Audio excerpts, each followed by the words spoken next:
We really had no idea how much of an impact on the upcoming 4th and 5th phases of Marvel Studios, the current status of the world, and productions being delayed would have. Well, as it turns out, quite a lot. So let's talk about changes to upcoming releases, films changing script ideas, and the impact on everything.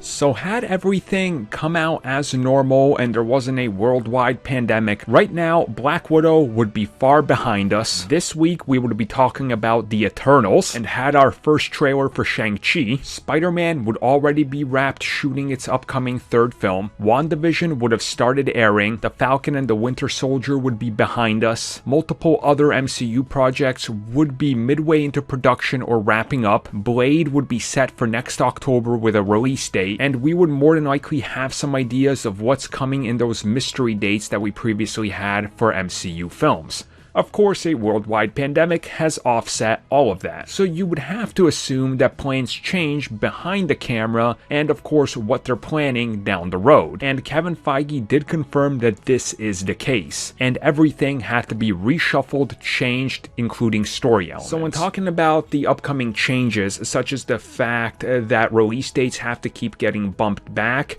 and of course we see that certain things will affect future films and TV shows, such as WandaVision leading directly into Doctor Strange 2, which is now coming out far later than anticipated.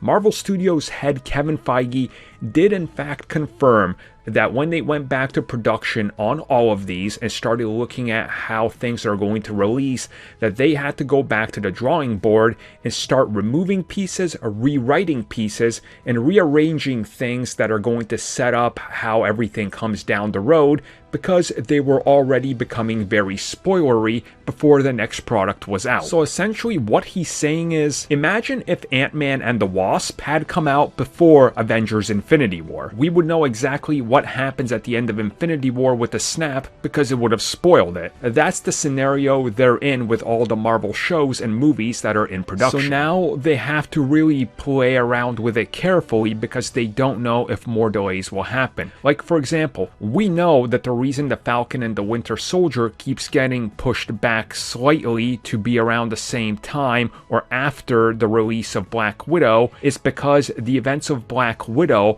will have direct ramifications on the Falcon and the Winter Soldier. WandaVision directly connects to the likes of Loki and Doctor Strange in the Multiverse of Madness. The multiverse is rumored to be heavily factoring into the future of Spider-Man, and Kevin Feige directly teased this with confirmation that Spider-Man is going to go multiverse because he does it in the comics. So they have to play very carefully with release dates and what they're planning because, again, you can't just outright spoil things. And we saw this with Spider-Man Far From Home to a small degree, where the first trailer was being released and they had to put a spoiler tag on it saying, this spoils Avengers Endgame. If you haven't seen it, do not watch this. They can't run into that again because it's going to get harder and harder to do that because things are going to start being set up and directly reference other events.